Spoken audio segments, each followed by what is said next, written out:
kam një optik pak ndryshe me zotin Kikia dhe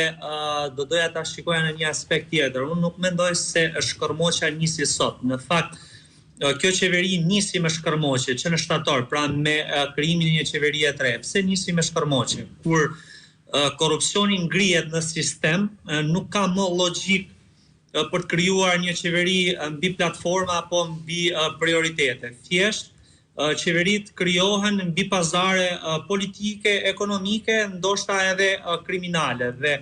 e gjithë ajo çfarë ka ndodhur deri më sot, që me krijimin e kësaj qeverie 6 muaj më parë, pra në muajin shtator dhe e gjithë ecuria në vazhdim, është e gjitha kalkulim politik, ekonomik dhe shpeshherë i lidhur edhe me influenca kriminale në raport me ministra dhe me emra të përveçëm në qeveri. Ne kujtojmë dhe kemi bërë debat në studio dhe kudo që edhe në shtator, më shumë se 70% e kabinetit dhe më shumë se 70% e qeverisë ju la nën menaxhim Belinda Ballukut. Pra,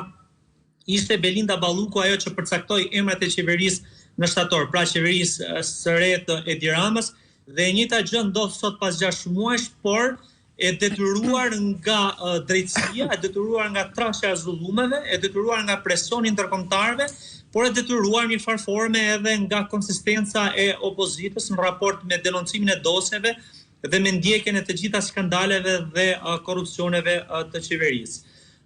Asgjë edhe në ndryshimet e djeshme të qeverisë Rama nuk ka asgjë të mbështetur mbi platformë apo po themi mbi një vizion për sa i përket interesit qytetar për të ardhmen.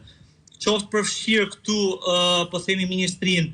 e energjetikës, qoftë ministrinë e mbrojtjes apo qoftë edhe ministrinë e jashtme. Elisa Spiropali iku nga ai pozicion për shkak të luftës brendshme politike. Pra nuk ka asnjë arsye në raport me po themi politikat e jashtme apo me një çedim në raport me po themi strategjitë apo politikat e jashtme të qeverisë Edi Ramës. Është thjesht luftë brendshme politike e ndikuar dhe e nisur drejt për drejt nga Belinda Balluku, pra Elisa Spiropali është shkarkuar drejt për drejt nga Belinda Balluku, siç u shkarkua Elisa Spiropali, ashtu u emëruan edhe zëvendësit e saj. Enea Karakaçi është ish drejtor i saj, i përfshirë në dosjet e Belinda Balluku dhe sot është në SPAK për më shumë se 180 milionë euro abuzime, pra ku gjendet në dosje bashkë me Belinda Ballukun dhe ka raportime mediatike por jo vetëm, të cilat flasin për kontrollet banesës të Enea Karakaçit, për konfiskim të celularit, pra sekuestrim të celularit dhe për çështje të tjera të cilat sot janë, po themi, në hetim intensiv nga organet e drejtësisë. Po ashtu është edhe Ermal Nufi, i cili është emëruar si ministri i mbrojtjes, i përfolur, i denoncuar në media, i raportuar në media për i përfshirë në afera korruptive dhe ka mbajtur postin e drejtorit të kabinetit në kohën kur Belinda Balluku ka drejtuar ministrinë. Pra, në të gjitha këto ndryshime nuk flitet për asnjë platformë, nuk flitet për një tentativë, pra në një farë forme për të përmirësuar qeverisjen apo për të shëruar ato problemet të cilat mund të kenë një qeverisje, por është një mbijetesë politike të cilën Edi Rama por përpiqet ta zgjidh nëpërmjet dhënies sërish të pushtetit Belinda Ballukut, edhe pse në një farë forme ajo mund të themi politikisht cilësohet si e vdekur për shkak të çështjeve që ka në sistemin e drejtësisë dhe për shkak të pezullimit që u bë si zëvendës kryeministre dhe që solli edhe largimin e saj nga posti i zëvendës kryeministres dhe shkarkimin si ministre, por duhet kujtojmë në një moment shumë të rëndësishëm, të cilat nuk mund kalojnë në një farë forme pa një lloj komendi, është fakti se ajo vazhdon mbetet politikisht, po kaq e fortë sa ishte përpara, duke diktuar edhe emrat e pasuesve të saj, të cilët për hir të vërtetës ndryshojnë në emër, po nuk ndryshojnë në veset të cilat ajo i trashëgojnë institucionet që ka drejtuar, pra në veset e ndërhyrjes tendrave publike dhe akuzave për korrupsion. Duke qenë se jemi këtu, do doja dija në fakt opinionin tuaj lidhur me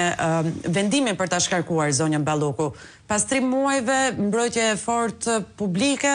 pas 3 dorëheqjeve të supozuara dhe më të refuzuara, çfarë ndryshoi brenda natës?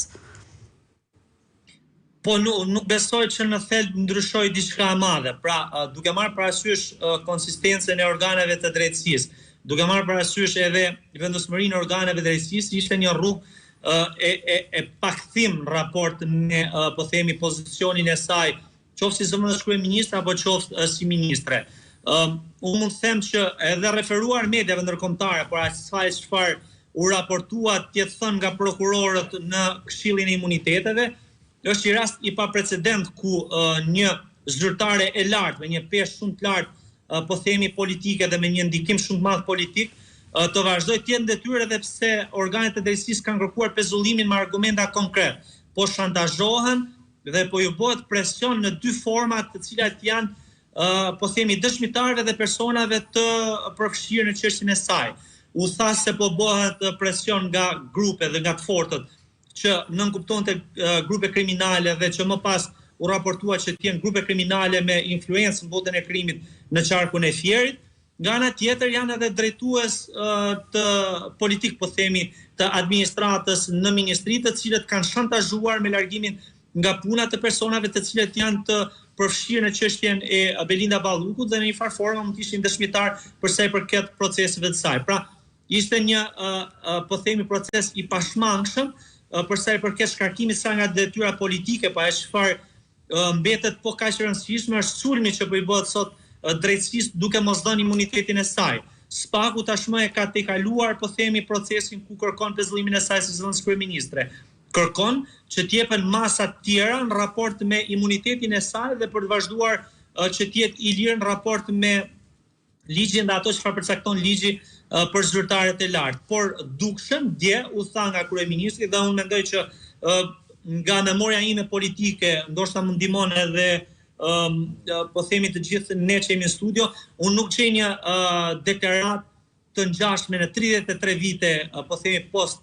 komunizëm, ku një kryeministër të dalë publikisht dhe ta thotë pa ju dridhur syri që antikorrupsioni që nga kthyer më i rrezikshëm se sa korrupsioni. Dhe thënë kjo, për mua është e rëndësishme fakti se Partia Socialiste dhe në këtë rast mazhoranca e ka, po themi, të çimentuar qëndrimin e saj për të mos lënë imunitetin. Do duhet parë se si do të sillet në vazhdim dhe do duhet parë se si do të qëndrojë në vazhdim për shkak se prokurorët e Spakut deklaruan që do duhen 2 furgona që të sjellin të gjitha provat dhe përgjimet e Belinda Ballukut nga prokuroria speciale në Këshill të Imuniteteve në kuvend në mënyrë që të njihen deputetët me përgjimet e saj apo me komunikimet e saj në raport me akuzat që janë ngritur për shpërdorim detyre dhe akuzat të cilat tashmë dhe vazhdojnë të rëndohen. Ndërkohë, Kikia, sigurisht nëse keni një replik për këtë? Jo, unë jam në të njëjtin mendim me kolegun Deda, sa i takon le të themi kanosjes që mund t'i përballet